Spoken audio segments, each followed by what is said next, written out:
Halo, selamat malam pemirsa. Pilgub Jakarta semakin seru. Yang terbaru adalah dukungan Partai Nasdem kepada Anies Baswedan yang sudah resmi diberikan.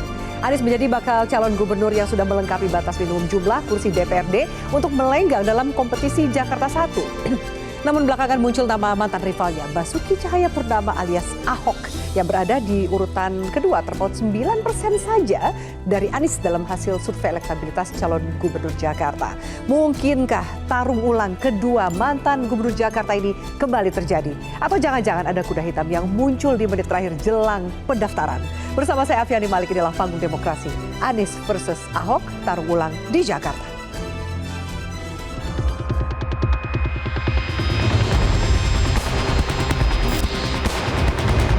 Duel atau tarung ulang Anies Baswedan versus Basuki Cahayapurnama alias Ahok di Pilkada Jakarta menjadi hal yang tak mustahil. Mengingat selisih hasil survei elektabilitas yang tidak terlalu jauh angkanya antara kedua mantan gubernur Jakarta tersebut.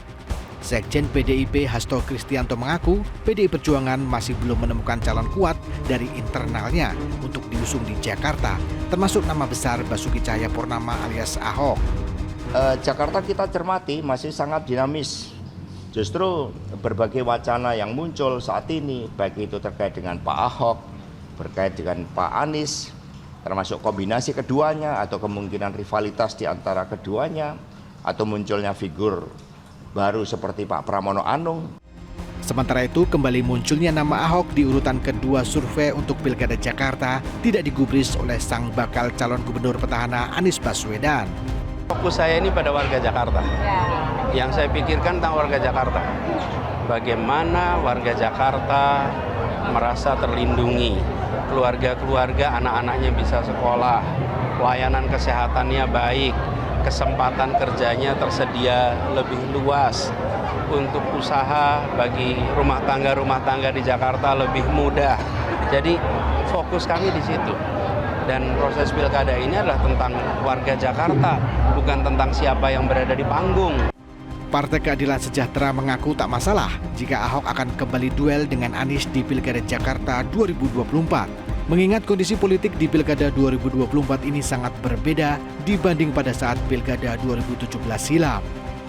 2017 dengan posisi 2024 ini memang sangatlah berbeda. Baik kaitannya dengan Pak Ahok dan para pendukungnya maupun PDIP dan kondisinya, dan juga Pak Anies dan para pendukungnya. Kita mengetahui bahwa Pak Anies pada posisi 2024 ini beliau tokoh yang kalau dulu hanya dikenal dalam konteks elektabilitas di Jakarta, sekarang bahkan popularitas beliau sudah bahkan mengindonesia gitu ya. Dalam konteks ini beliau diposisikan sebagai mantan calon gubernur yang kemudian dirindukan untuk melanjutkan kepemimpinannya. Anies Baswedan sendiri kini sudah mendapat dukungan resmi dari dua partai politik, yakni Partai Keadilan Sejahtera dan Partai Nasdem yang baru saja diumumkan hari ini. Sementara itu, jika bagi Ahok, hingga kini belum ada dukungan resmi baik dari partainya sendiri maupun partai lain. Tetap PDI Perjuangannya agak sulit gitu, sehingga dia kalau tidak bisa mendapatkan anggota partai politik dari koalisi lain, ya dia harus bergabung dengan koalisi yang sudah ada. Apakah itu di Kim, yang kecil kemungkinannya menurut saya karena ada Jokowinya, atau ke koalisi perubahan yang lebih mungkin. Jadi bagi Anies Baswedan sebenarnya kubu PDIP itu bukan lawan utama. Bagi PDIP Anies itu sebenarnya bukan lawan utama. Yang jadi lawan utama itu adalah kubu dari Koalisi Indonesia Maju. Level PDIP saya membaca per hari ini sedang melakukan beauty contest sebenarnya soal siapa yang akan diusung untuk maju dalam Pilkada Jakarta. Karena ada kecenderungan PDIP ini kan menjadi poros politik tersendiri. Tentu nama yang diusung adalah nama yang relatif kompetitif. Lantas mungkinkah tarung ulang Anies versus Ahok akan kembali terulang di Jakarta? Tim Liputan Metro TV. Dan pemirsa, langsung saja kita bahas setelah hadir di studio politisi senior dari Partai Demokrasi Indonesia Perjuangan, Prof. Hendrawan Supratikno. Prof. Hendrawan, selamat malam. Terima kasih sudah hadir. Salam kebangsaan. Dan berikutnya kami juga hadirkan ada juru bicara Partai Keadilan Sejahtera, M. Iqbal. Bang Iqbal, selamat malam. Terima kasih sudah hadir. Dan kemudian kami hadirkan Ketua Dewan Pimpinan Pusat Partai Amanat Nasional, Saleh Partaunan Daulay. Bang Saleh, selamat malam. Terima kasih sudah hadir. Assalamualaikum warahmatullahi wabarakatuh. Waalaikumsalam. Dan juga Direktur Eksekutif Indo Strategik yang juga menjadi pengamat politik, Ahmad Khairul Umam. Mas Umam, selamat malam. Malam, Mbak Afi. Terima kasih. Kita masih menunggu satu narasumber lagi dari Golkar. Bang Doli juga nanti akan bergabung bersama kami. Baik, kita langsung tanya kepada narasumber. Per hari ini, saya tanya ke PKS dulu nih. Pas banget nih momentumnya udah tambah tadi pengumuman dari Nasdem yang memberikan dukungan untuk Anies Baswedan tanpa syarat lagi ya. Nggak pakai ada kocok ulang calon wakil gubernurnya gitu. PKS gimana nih? Ya, saya kira ini kan sesuai prediksi kita ya, bahwa memang kami bersyukur, alhamdulillah teman-teman Nasdem akhirnya juga mendukung apa yang sudah diputuskan PKS. Dan ini tentu saja menjadi salah satu kunci bahwa dengan dua partai ini Mas Anies insya Allah bisa berlayar pada Pilkada Jakarta. Tapi masih nunggu gerbong lainnya nggak kira-kira? Ya tentu saja kami masih berharap ya, sudah ada komunikasi dengan teman-teman partai lain termasuk PKB dengan PDIP ya, termasuk bahkan PSI juga kami ajak kemarin, ayo gabung dukung Mas Anies. Karena memang Pilkada ini sedikit berbeda dengan Pilpres, bahwa kepentingannya adalah kepentingan daerah. Kepentingan yang sifatnya juga tentu saja tidak seperti di Pilpres. Jadi alhamdulillah kami mengucapkan terima kasih ke teman-teman Nasdem. Akhirnya insya Allah Jakarta aman. Berarti ini paketannya aman? Udah ada komunikasi belum dengan teman-teman di Nasdem bahwa akhirnya juga Nasdem siap mendukung paketan dengan Sohibul Iman? Ya sudah jelas lah. Udah jelas?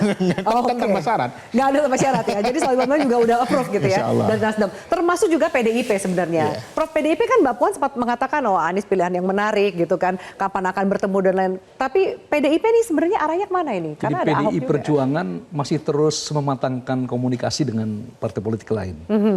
Karena masih ada pilihan-pilihan sebenarnya, seperti yang disampaikan Pak Sekjen tadi. Jadi memang kami menghadapi kendala yaitu jumlah kursi yang tidak memenuhi syarat. Kursi kami 15, persyaratannya 22. Berarti harus ada partai papan tengah yang harus bersama-sama dengan kami untuk membentuk poros tersendiri. Tetapi anyway, komunikasi terus diintensifkan dan mudah-mudahan pada waktunya ya, kami datang dengan tawaran alternatif. Jadi PDIP mau menggandeng atau bergabung? Terbuka semuanya. Oh gitu. Ya, kan situasinya sekarang masih dinamis. Ya. Perubahan-perubahan masih mungkin terjadi. Kecuali tadi yang dikatakan oleh Mas Iqbal. Ini PKS Nasdem sepertinya sudah siap berlayar. Bisa melenggang nih. PKB juga kayaknya kan ke sana. Kita lihat nanti. Oh gitu. Karena bisa jadi enggak? PKB bisa jadi, kami jadi redundant ini. Jumlah kami tidak bermakna apa-apa untuk paslon ini. Oh gitu. Jadi nggak signifikan kalau ternyata gabung. Kan sudah cukup 29. Berarti tidak berharga nanti. Maknanya apa itu? Akan turun gitu ya? Iya, artinya tidak ikut mempengaruhi proses ya kan pencalonan ini. Kayaknya Mas Umam membaca jawaban dari Pak Hendrawan itu maksudnya apa tidak berharga tuh maksudnya PDIP sepertinya apakah akan... Kan sudah memenuhi syarat. Udah memenuhi syarat ya kan? Jadi sebenarnya nggak perlu gabung 22, lagi nih. Ini sudah 29, bahkan sudah ekses. Udah lebih. Ya, berlebih.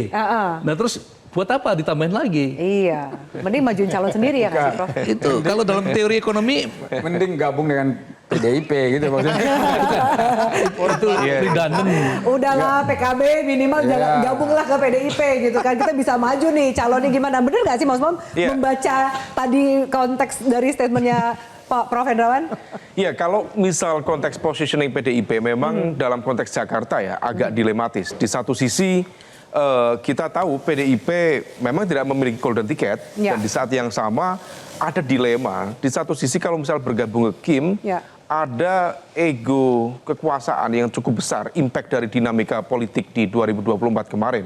Di Pilpres, tetapi di saat yang sama kalau misal kemudian bergabung ke sisi yang lain, satu, angkanya menjadi tidak bermakna. Yang kedua, diakui atau tidak, memang ada political dalam konteks ini, ideological resistance yang selama ini sangat berbeda dengan basis ideologi yang selama ini disemai oleh PDIP, narasi tentang nasionalisme dan lain sebagainya.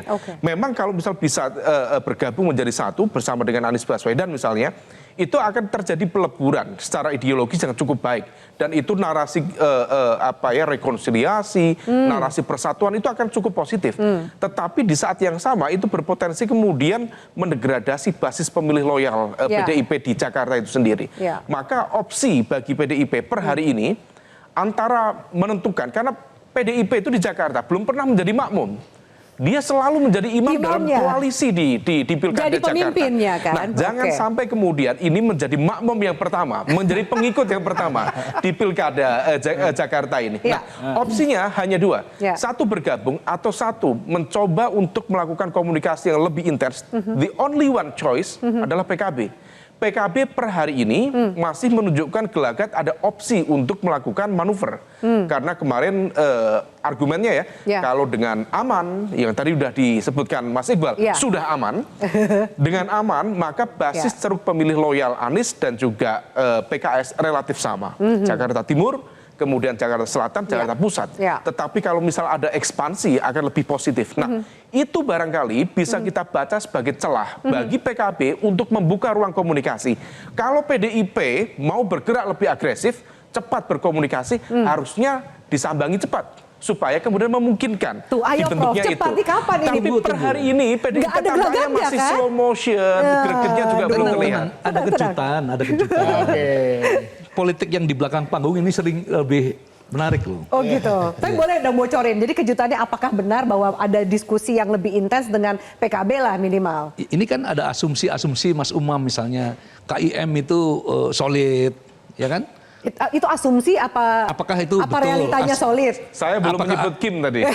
Iya, apakah asumsi itu betul atau tidak? Kita lihat di sejumlah daerah ternyata tidak betul. Jadi artinya ada peluang-peluang kejutan lahir. Jadi itu Mas Umam. Jadi itu sebabnya yang di belakang panggung ini harus kita dengar betul apa yang terjadi ya. Artinya PDIP menunggu ketidaksolidan Kim ya? Tidak.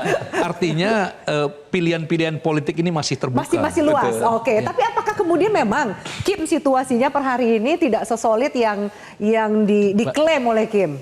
Jadi Bang Saleh. Saya akan membaca pilkada dulu ya. Pilkada itu sebetulnya itu tidak bisa disamakan persis sama dengan pilpres yang lalu. Sebab apa? Sebab ini Indonesia ini kan wilayahnya sangat luas ya. Dan kalau misalnya persis seperti pilpres yang kemarin, ini pilkada bisa jadi nggak jalan, Mbak. Sebab apa? Ada beberapa daerah misalnya PDIP nggak punya kursi yang cukup. Dan dia harus mau tidak mau harus bekerja sama dengan partai-partai yang ada dan yang tersedia dan mau bergabung begitu. Dan tidak tertutup kemungkinan banyak sekali sekarang daerah yang sudah ada gabungan PDI dengan udah melebur lah ya sebenarnya ya. Koalisi Indonesia. Bahkan PKS juga udah gabung juga dengan Kim gitu. Dan itu bukan Jakarta maksud saya. Itu kan di seluruh daerah. Dan karena itulah maka saya melihat bahwa pilkada itu adalah sebuah wahana kita untuk sebetulnya rekonsiliasi juga. Dari pertarungan pilpres yang cukup katakanlah dinamis ya pada waktu yang lalu. Itu satu. Yang kedua, untuk Jakarta saya kira belum ada yang final. Saya sepakat dengan apa yang disampaikan Prof. Hendrawan tadi, bahwa di Jakarta ini masih banyak kemungkinan-kemungkinan yang bisa terjadi. Tapi aman udah final kan, Bang Iqbal? Kalau aman mungkin untuk sementara untuk dua partai itu sudah. Tapi kan belum ada kandidat penantangnya. Sekarang ini belum ada. Belum ada kompetitornya. Belum ada kompetitornya. Jadi karena itu ini kita tunggu. Karena kan calon lain masih ada. Katakan misalnya ada tadi Ahok. Kemudian ada Kaisang, ada Ridwan Kamil, ya kan, ada Baba Alun atau siapalah nanti yang mungkin akan diusung gitu. Nah ini semua kalau disimulasikan itu kan bisa jadi ada pertarungan yang menarik. Ya kan? Nah apakah misalnya nanti Ahok pasti akan maju? Kita belum tahu juga. Apakah nanti memang betul-betul direstui oleh PDI Perjuangan atau ada hitungan lain dari PDI Perjuangan? Karena waktu mengusung Ahok pada waktu pilkada yang lalu itu saya kira agak berat ya. Jadi artinya pertarungannya sangat luar biasa, sangat dinamis, ketat lah gitu ya. Sangat ketat sekali, bahkan menurut saya itu termasuk pilkada yang paling dinamis dan kompetitif lah ya pada waktu itu. Jadi saya kira apakah itu akan kita ulangi lagi yang akan datang ini? Sekarang tinggal PDI Perjuangan, tapi kan mereka juga tidak punya pilihan banyak itu. Nah kemudian apakah mungkin Partai Amanat Nasional bergabung dengan PDI Perjuangan? Nggak mungkin. Dalam politik kan semuanya serba mungkin. Mana mungkin misalnya kita katakan Jadi nggak ada garis yang tegas bahwa tidak mungkin, tidak boleh itu ya. Di Kim juga kan gitu ada ya. begitu, kecuali kalau sudah keluar surat pernyataan dukungan masing-masing partai politik, nanti kalau nggak salah tanggal 29 Agustus nanti, habis itu ya sudah berarti kita tinggal tarung. Tapi sebelum pertarungan itu dimulai, apapun bisa terjadi. Harus ada, bukan apapun terjadi, harus ada komunikasi antara satu elit partai politik dengan elit partai politik lain, antara satu parpol dengan parpol lain. Sebab kalau itu tertutup komunikasinya ini berbahaya. Nggak boleh gitu loh. Ini harus tetap dirangkul semua gitu. Dirangkul semua ya kan, termasuk potensi apakah Ahok juga akan tarung ulang dengan Anies, dan bagaimana dari pihak Golkar sendiri, benarkah Ridwan Kamil tetap akan ditaruh untuk berkompetisi merebut Jawa Barat 1? Kita lanjutkan pembahasannya, akan hadir berikutnya Wakil Ketua Bidang Pemenangan Pemilu Partai Golkar Ahmad Doli Kurnia. Usai jeda, tetaplah bersama kami.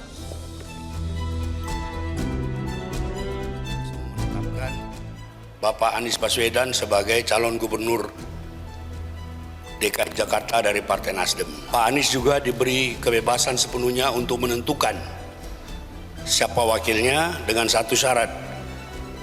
Wakil itu tidak boleh dari Partai Nasdem. Kemudian kita juga tadi tetapkan deklarasi dengan pasangan.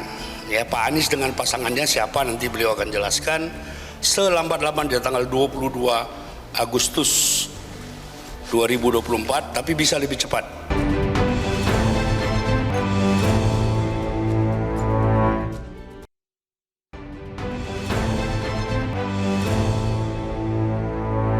Sudah, DPW sudah menyampaikan kepada saya dan saya sampaikan terima kasih, apresiasi, dan kita lihat prosesnya ke depan. Kalau misalnya nanti disodorkan nama Pak Andika dari PDIP, Bapak bagaimana Pak? Seperti saya bilang tadi, urutannya adalah terbentuk pengusung yang cukup, baru dari situ bicara tentang kombinasi pasangan. Ya, baik pemirsa, terima kasih Anda masih bersama kami. Dan saya perkenalkan, baru saja bergabung Wakil Ketua Bidang Pemenangan Pemilu Partai Golkar, Ahmad Doli Kurnia. Bang Doli, terima kasih sudah hadir. Sama-sama. Oke, kita kasih dulu yang baru datang, yang belum sempat mengungkapkan statementnya. Kira-kira nih bagaimana nih Pilpres Jakarta? Banyak yang tanya, RK nih kemana jadinya?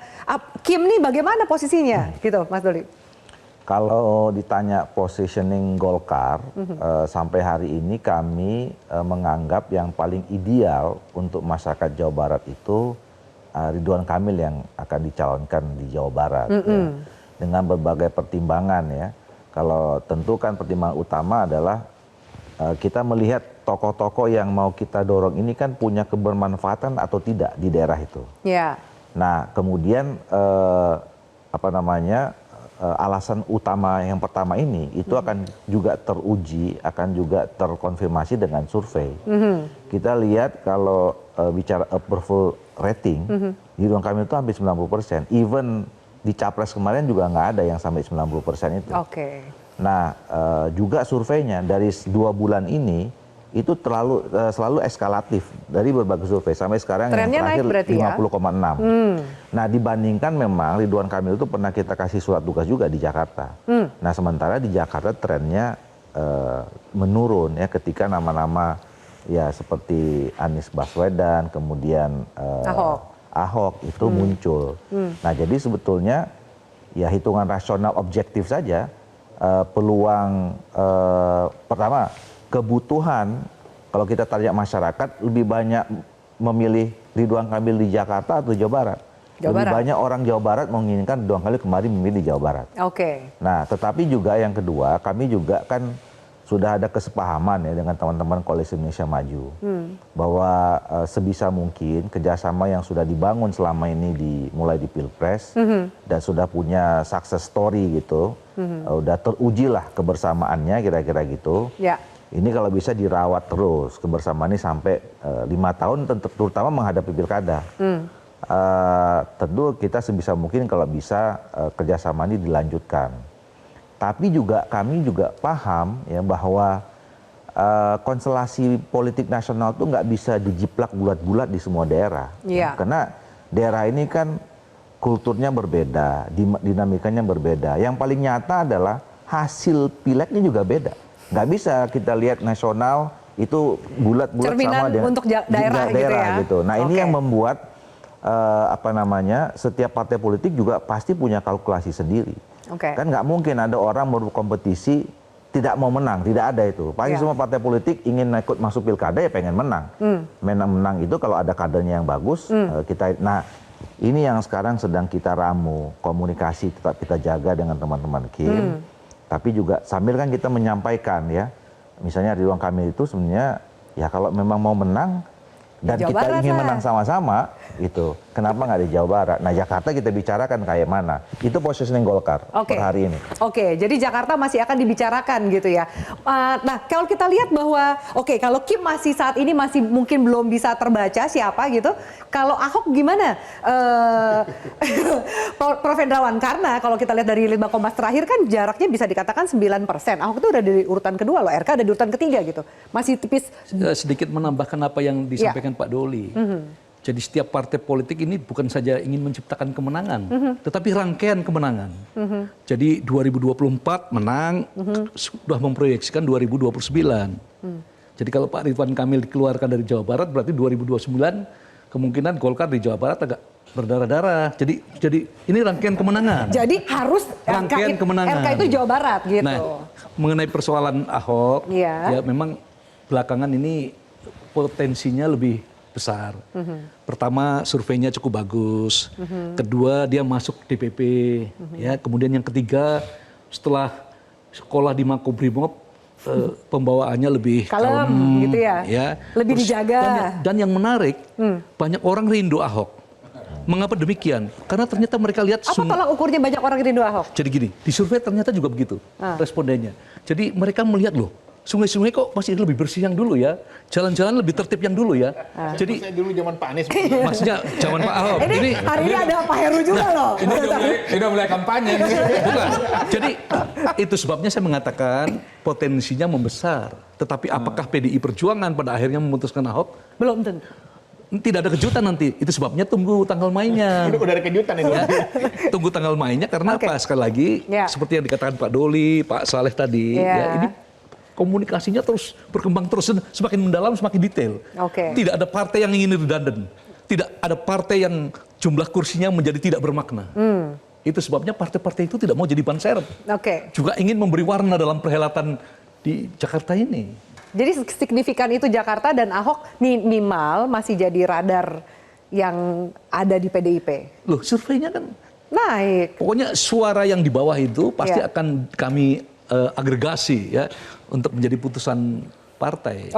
Mas Umam, kira-kira nih ya, Ahok ini bakal maju atau enggak? Mencoba meramu dan menerjemahkan tadi statement dari Prof. Hendrawan. Karena juga kan kita lihat bahwa surveinya juga ada dan nomor 2 urutannya.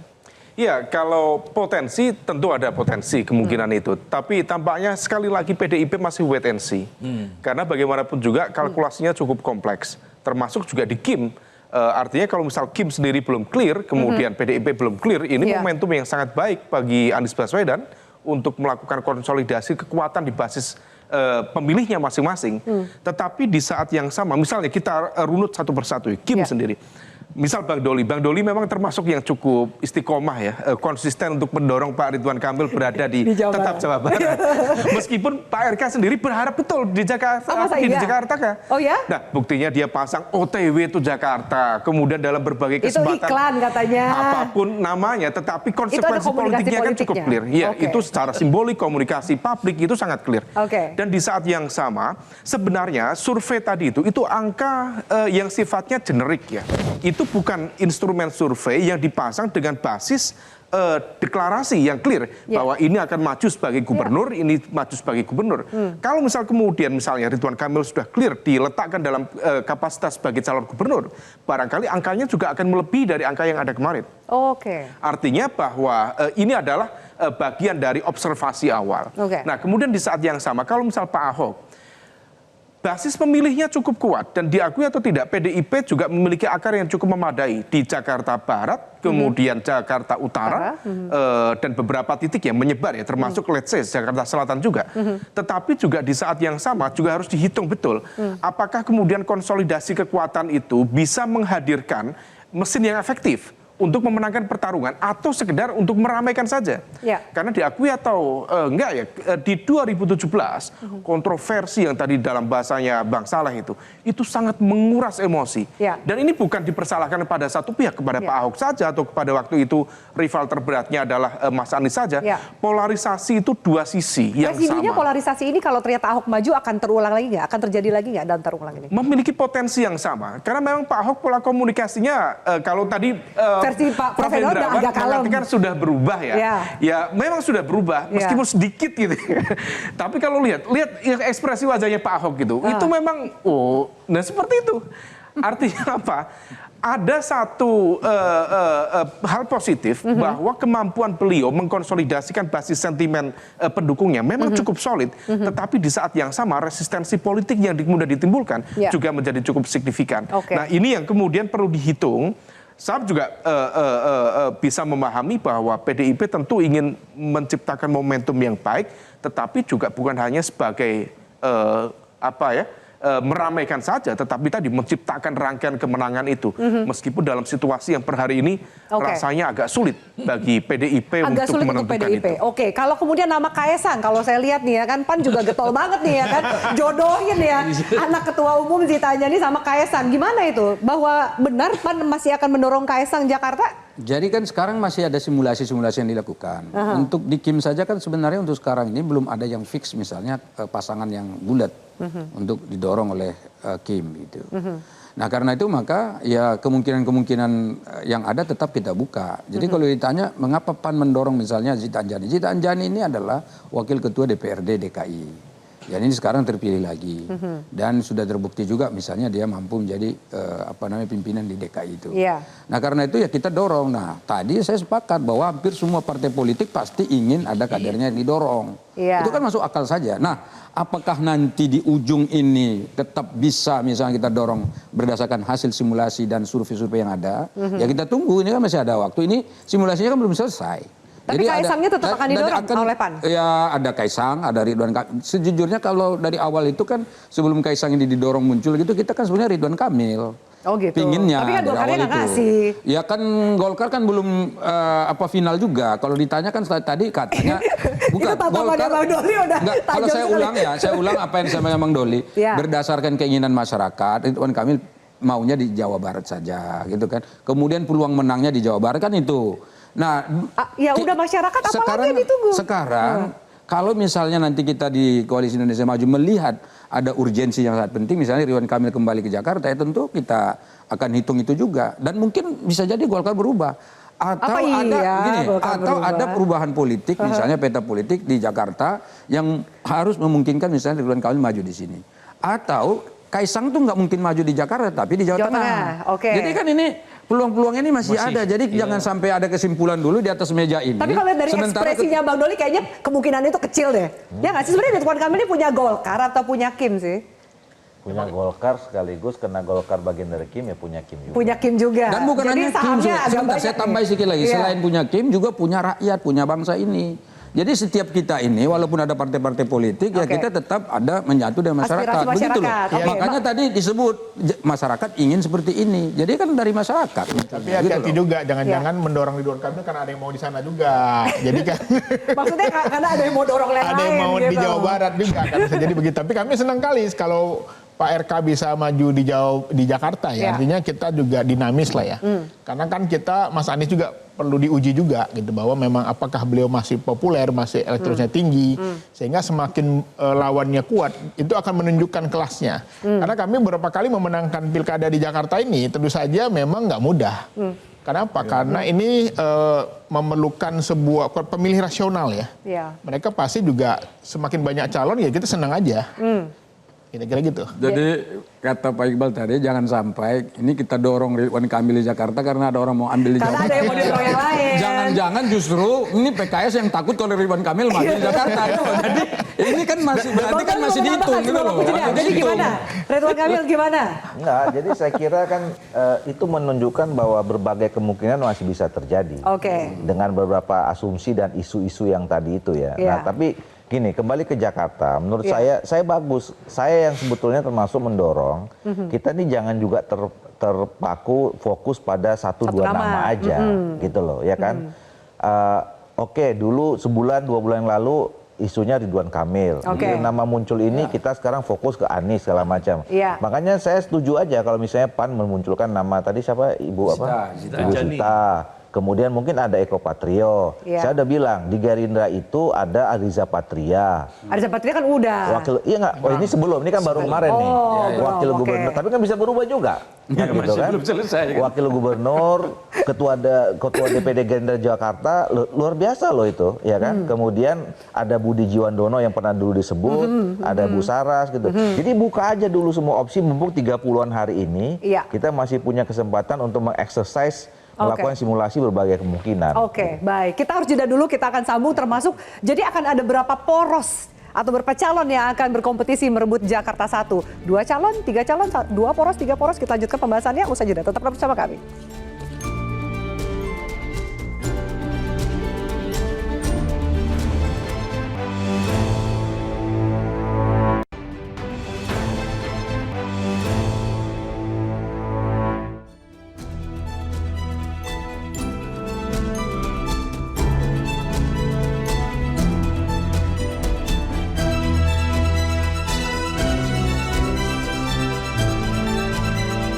Jadi ada netizen dari Instagram yang mengatakan iya Ahok akan maju, Prof.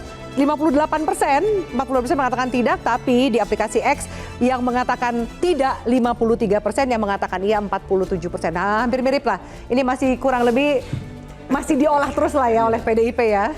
Nah, pertanyaan berikutnya mungkin menurut Anda, mungkinkah akan ada 3 kandidat calon kepala daerah Pilkada Jakarta 2024?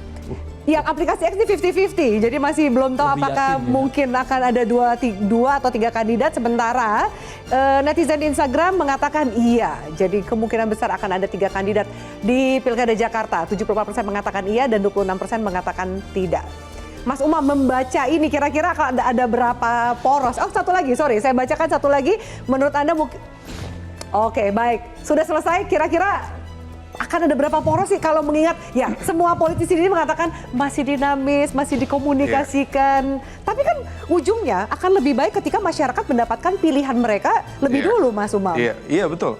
Semakin banyak opsi tentu akan lebih baik bagi masyarakat. Tetapi ya ini kalau misal perkembangan data itu data tadi kan dari konteks survei online ya. Dan sepertinya respondennya juga agak ngacak, nanti mungkin akan bertambah. Tapi terlepas dari itu bahwa potensi poros ketiga itu sangat memungkinkan.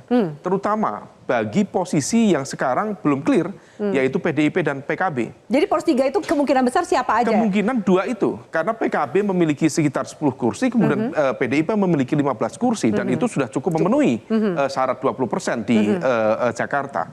Dan sepertinya PKB juga berhitung karena yang dilakukan PKS ini kan menjalankan ilmunya PKB di Pilpres kemarin. Yaitu kemarin wakilnya dikasih. Deklarasi Amin itu kan ngedil antara Pak Surya Paloh dengan Caimin. Adapun kemudian waktu itu yang PKS sudah berdarah-darah dari awal ikut mengkampanyekan, itu di fait accompli. Lo mau ikut syukur alhamdulillah, nggak ikut ya udah nggak apa-apa. Akhirnya kemudian difotokopi oleh PKS di Jakarta. Di Jakarta. Dan ini ilmu yang sama. Makanya sebenarnya PKS merasa agak happy sekarang ya di Jakarta. Sumringah banget nih. Bahwa kemudian datang lagi tambahan, silakan bahwa ini udah cukup. Dan situasi itu kemudian sepertinya dibaca betul secara serius oleh PKB bahwa kemudian untuk menghidupkan ya harga dalam konteks ini negosiasi, kompromi dalam konteks politik, maka besar kemungkinan dia akan membuka ruang bagi negosiasi baru dalam koalisi ke depan. Bisa saja PKB bergabung dengan Kim, atau bisa saja kemudian PKB menciptakan poros baru. Dan ingat, kalau misalnya kemudian tercipta poros ketiga, maka besar kemungkinan akan dilakukan 2 kali pemilihan. Artinya akan ada fase kedua. Dan fase kedua itu akan ditentukan oleh bagaimana arah dari kekuatan ketiga itu. Kalau misalnya kemudian memungkinkan dibentuk PDIP dengan PKB, let's say Pak Ahok dengan, let's say kemarin PKB mengusulkan nama Bu Ida Fauzia. barangkali opsi kemungkinan menangnya belum begitu optimal ya. Tetapi untuk memecah basis kekuatan dari segmen kanan, segmen kiri itu cukup signifikan. Dan bagaimana kemudian nanti masuk di putaran kedua, maka itu akan berpotensi menjadi bandol penentu dalam game changer di pertarungan yang akan datang. Sebaiknya memang di pilkada dua poros atau 3 menurut Anda? Akan jauh lebih baik kalau misal 3 poros. 3 poros? Sehingga kemudian kalaupun bisa dilakukan 1 putaran, itu basis kemenangannya betul-betul legitimate, signifikan. Tetapi kalaupun kemudian nanti 2 putaran, ya at least dinamikanya akan jauh lebih optimal. Oke, kalau di Kim ada nama terakhir deklarasinya kan ada Babah Alun, Pak Yusuf Hamka, dan kemudian Kaesang. Kaesang kalau kita lihat dari survei kemudian akan di Jawa Tengah. Kemana nih? Kaesang ini agak unik ya. Kaesang itu memang belakangan dia merasa percaya diri dengan di Jawa Tengah ya. Karena memang basis survei juga menunjukkan dia nomor 1 di Jawa Tengah. Tetapi semua ikhtiar politiknya dilakukan itu di Jakarta. Mulai dari belusukan di Kemayoran, sholat Jumat dan sholat lain-lain Jumat gitu ya? yang di-live-kan. Jangan-jangan nanti akan ada kemudian sholat tahajud di live streaming juga. Artinya apa? Sepertinya ada target. Bahwa target utama, prioritas pertama adalah Jakarta. Kalau misal kemudian Jakarta tidak memungkinkan, memang dia akan masuk di Jawa Tengah. Problemnya di Jawa Tengah, dia masih mencoba untuk bermanuver untuk mendapatkan posisi nomor 1. Sehingga komposisinya Kaesang, Lutfi, Pak Kapolda. Problemnya PSI sendiri Jawa Tengah itu hanya memiliki 2 kursi dari 120 kursi DPRD. Ini kan agak unik. Sehingga kalau misal kemudian nanti tercipta Kaesang Lutfi, maka kita bisa membayangkan sebegitu hebatnya kekuatan besar yang mengorkestrasi bagaimana kemudian koalisi itu terbentuk. Artinya sponsornya sangat besar. Luar biasa nih ya, sampai kemudian berani endorse dan Kapolda pun jadi wakilnya dan yang gitu. perlu diantisipasi adalah, ini buat teman-teman di Kim barangkali, Jawa Tengah seringkali sangat dipengaruhi oleh komposisi santri. Ketika kemudian segmen santri tidak terwakili, maka besar kemungkinan itu akan berdampak secara signifikan di basis pemilih loyalnya.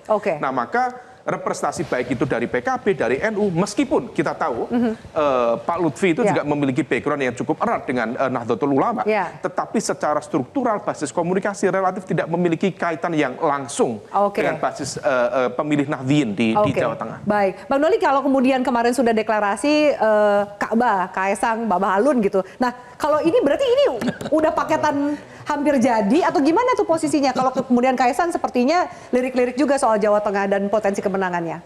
Belum deklarasi, tapi begini, saya mau tarik dulu mundur ya, bahwa sebetulnya kita juga harus menghargai, memberikan apresiasi terhadap kedaulatan masing-masing partai politik, gitu ya.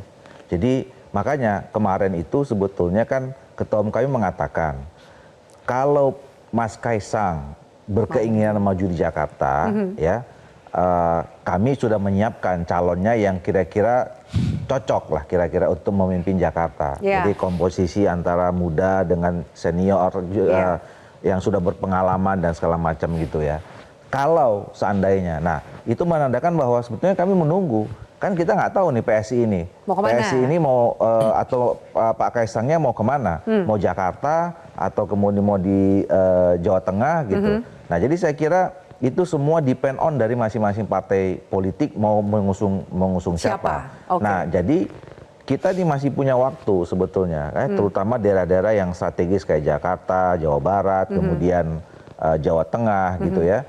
Nah yang tadi semua masing-masing partai politik ini juga dengan otoritasnya tentu punya orientasi kan untuk terhadap kadernya, pimpinannya untuk menang di tempat yang mereka anggap bisa memungkinkan untuk menang gitu.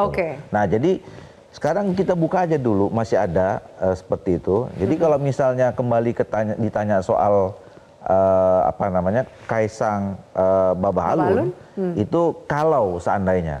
Nah, makanya sekarang kami juga tapi responnya Kaesang gimana waktu kemarin pengumuman? Ya, kayaknya mukanya nggak terlalu happy deh.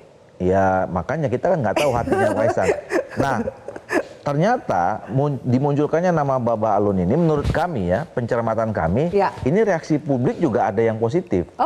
Makanya kemudian kita sekarang juga menambah. Tadinya di Jakarta tuh kita kasih surat tugas ada 3 orang, ya, ke Ridwan Kamil, kemudian ke Erwin Aksa, kemudian ke Ahmad Zaki Iskandar. Sekarang kita kasih juga ke Babah Alun, yang kita kasih surat instruksi namanya, sebagai bakal calon gubernur garis miring bakal calon wakil gubernur. Jadi artinya kita lihat aja sekarang ada opsi-opsi baru ya. Ternyata muncul nama Bahlun, ada juga tuh yang memberikan reaksi positif gitu ya. Gitu loh. Oh, baiklah. Jadi Kim ini masih banyak pilihan, tapi kalau kebanyakan bisa jadi juga nanti kehilangan momentumnya. Bagaimana tanggapan dari narasumber lain, kita langsung bahas usai jeda, tetaplah bersama kami.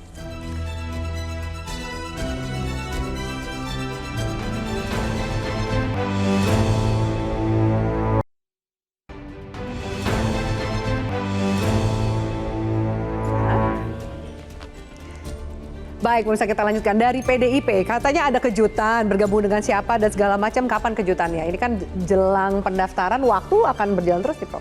Jadi begini, orang yang sudah terpilih biasanya keliling-keliling belanja masalah. Nah, kalau dalam proses persiapan kontestasi ini kami belanja harapan, belanja peluang. Itu sebabnya kami terus-menerus meningkatkan komunikasi dengan partai-partai politik yang lain, kemudian mencari ruang dan peluang untuk membuat kejutan. Nah, ini yang sedang kami lakukan. Itu sebabnya jangan dipaksa kami terburu-buru. Gitu ya? Sebab kalau kami dipaksa terburu-buru nanti keputusan kami. Ini kejutannya benar-benar kejutan, apa kejutan yang ya ternyata udah ketebak juga gitu. Ini semua kan mengatakan prosesnya belum final. Masih 1 bulan ke depan lebih. Itu sebabnya kita matangkan supaya kita tidak kecewa di kemudian hari gitu loh. Ini yang sedang kami lakukan. Jadi Ahok maju apa enggak? Jadi kami melakukan deliberasi, ya. Aspirasi masyarakat kami terima, aspirasi elit partai, orang-orang semua ditampung lah ya, semua, harapan semua. itu. Terus kekurangan-kekurangan apa dalam kontestasi yang lalu. Ingat loh, Pilkada 2017 putaran pertama Ahok itu 43%. Anies kalah loh, hanya 39%. Anies Sandiaga. Jadi peluangnya besar. Oh gitu. Ya, kode-kodenya udah ada lah dari Prof. Hendrawan ya sebenarnya. Kita nantikan nanti ya. Siapa yang akan bergabung, apakah benar-benar terasa kejutan dari hasil merangkul semua harapan itu ya, Prof. Oke, baik. Kalau Mas Iqbal ya senyumnya paling sumringah hari ini, aman ya? Sudah aman. Lalu apa yang akan melihat kompetitor yang mana kira-kira yang paling berat? Sebelum teman-teman Nasdem deklarasi hari ini, tim kami sudah bergerak. Para relawan, para kader PKS sudah pasang di depan rumahnya masing-masing billboardnya, balihonya dengan biaya sendiri mereka. Kenapa? Karena kami bukan lagi kampanye harapan, kami kampanye kinerja namanya. Kami akan menceritakan apa yang sudah dilakukan Mas Anies selama menjabat, apa saja manfaat yang diberikan, dan tentu saja ini menjadi salah satu momen penting bagi kami untuk merebut kembali Jakarta. Oke, menarik ini. Udah siap tarung nih. Dari PAN sendiri, tetap kemudian akan mendorong anak ketum Zita Andani untuk maju, atau ternyata tergantung bagaimana nanti diskusi dengan teman-teman di Kim? Jadi sekali lagi ya, politik ini kan tetap harus memang dinamis, nggak boleh ada yang tersumbat. Jadi karena itu kita akan tetap mengkomunikasikan ini dengan semua pihak. Jadi bukan hanya dengan Koalisi Indonesia Maju saja, tapi juga dengan kompetitor itu harus tetap ada komunikasi. Sebab kalau tidak, itu kan ada kebuntuan komunikasi politik itu justru nanti berimplikasi ke bawah, ke masyarakat luas gitu. Nah karena itu ini tetap kita lakukan. Mana tahu dan siapa tahu, ya kan ada perubahan-perubahan konstelasi politik yang di sana itu ada peluang-peluang untuk bekerja sama, bahkan juga ikut mendukung misalnya seperti itu. Jadi karena ada peluang-peluang ini masih terbuka lebar gitu, dan kita tidak bisa berkesimpulan di malam hari ini gitu, karena saya kira kami juga sedang melakukan pemetaan. Kalaupun misalnya kader kami nggak bisa didorong untuk misalnya maju di DKI, di Jakarta maaf, tapi kita harus tetap misalnya mendukung yang menang dan bermanfaat untuk masyarakat. Kami punya 10 kursi di Jakarta ini. Saya kira itu adalah patut diperhitungkan ya. Harus diperhitungkan karena banyak masyarakat yang menaruh harapan dengan 10 kursi ini. Dan karena ada 10 kursi itu maka harapannya tentu besar untuk dimanfaatkan mendukung gubernur yang terbaik untuk Jakarta. Mas Doli, Mas Umam terakhir ya, Mas Doli, gimana? Kalau kemudian ada yang mengatakan Kim ini nunggu restu siapa sih? Restu ketua umum, restu Pak Jokowi atau presiden terpilih Prabowo untuk gerak terutama di Jakarta? Menunggu siapa yang paling besar kemungkinannya untuk menang. Jadi itu yang saya kira harus menjadi judul besar. Ya, Pileg, Pilpres, Pilkada itu judul besarnya orientasinya semua pengen menang gitu. Nah, jadi kenapa sekarang belum diputuskan? Karena kami ingin mencari secara matang mana yang memungkinkan orang yang kita dukung itu untuk menang. Makanya saya setuju bahwa sebenarnya juga nggak bisa dibatasi. Tadi lanjutan saya katakan bahwa kita punya otoritas masing-masing, kemudian semua ingin menang. Makanya komunikasi ini sekarang masih cair dan terbuka. Jadi kita betul punya kesepakatan dengan Koalisi Indonesia Maju, tapi itu tidak mengharuskan kita menutup kemungkinan berkomunikasi dengan di luar kemungkinan itu. bekerjasama dengan partai politik yang lain. Oke, jadi hubungan Gerindra dan Golkar baik-baik aja nih. Katanya bagus. lagi sengit banget nih urusan RK Jakarta Jawa Barat gitu. Sebenarnya enggak, justru kan itu saya mengatakan tolong jangan dibesarkan atau begitu misalnya kita berbeda itu disebut berhadapan narasinya. Narasinya itu adalah berlomba-lomba dalam kebaikan, fastabiqul khairat namanya. Ya, apalagi kalau dua-duanya misalnya di satu tempat itu ada yang setengah Kim sama setengah Kim lagi gitu, kan namanya all Kim final kan, gitu ya, all Kim final ya. Oke, kita lihat seperti apa finalnya. Mas Umam terakhir merangkul dan juga merangkum diskusi ini kira-kira berkaca 1 bulan lagi, tapi kan 1 bulan banyak yang kemungkinan bisa terjadi. Gimana nih? Ya, per hari ini yang sudah siap adalah Anies Baswedan. Ya. Dan di saat yang sama Anies Baswedan memiliki basis kekuatan elektabilitas yang cukup memadai. Maka diperlukan tokoh yang memiliki kapasitas, yang memiliki kaliber, yang bisa cukup kompetitif berhadapan dengan Anies Baswedan. Di level Kim, Koalisi Indonesia Maju, tampaknya per hari ini dibutuhkan deadlock breaker yang bisa menyatukan elemen yang per hari ini juga belum bisa menentukan siapa yang kemudian akan diusung di Jakarta nanti. Baik itu deadlock breakernya adalah Pak Prabowo sebagai presiden terpilih ataupun barangkali Pak Jokowi yang per hari ini juga masih menjadi presiden. Dan di saat yang sama ada satu variabel lain yang cukup kompetitif yaitu PDIP. Kemana PDIP akan berlabuh itu akan menentukan arah kemenangan. Dan di saat yang sama kalau misal PDIP bisa menjual sekali lagi Pak Ahok yang baru, yang lebih santun, yang lebih transformatif, yang lebih rasional karena penguasaan Pak Ahok terhadap isu-isu Jakarta juga tidak bisa dipandang remeh. Maka kalau misal kemudian itu bisa ditawarkan sebagai sebuah kekuatan baru, Ahok bisa menjadi kompetitor yang tangguh bagi Anies Baswedan. Apakah itu kejutan yang tadi dikatakan oleh PDIP? Kita nantikan. Terima kasih banyak Bapak-Bapak untuk diskusi kita yang menarik pada malam hari ini. Dan pemirsa, manuver partai politik semakin menarik untuk membaca siapa saja yang akan dijagokan untuk berlaga di Jakarta. Ada nama Anies, Ahok, dan mungkin saja Ridwan Kamil yang akan berkompetisi sengit untuk menjadi Jakarta 1. Memang masih ada waktu untuk mengkalkulasi dan saling lobby. Tapi jangan sampai momentum deklarasi hilang karena tersalip oleh lawan. Pertarungan sudah dimulai dari sekarang. Saya Afani Malik undur diri. Selamat malam, sampai jumpa.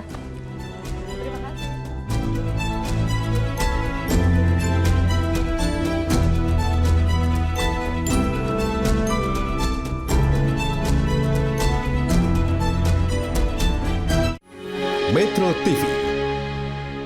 Jelajahi cara baru mendapatkan informasi. Download Metro TV Extend sekarang.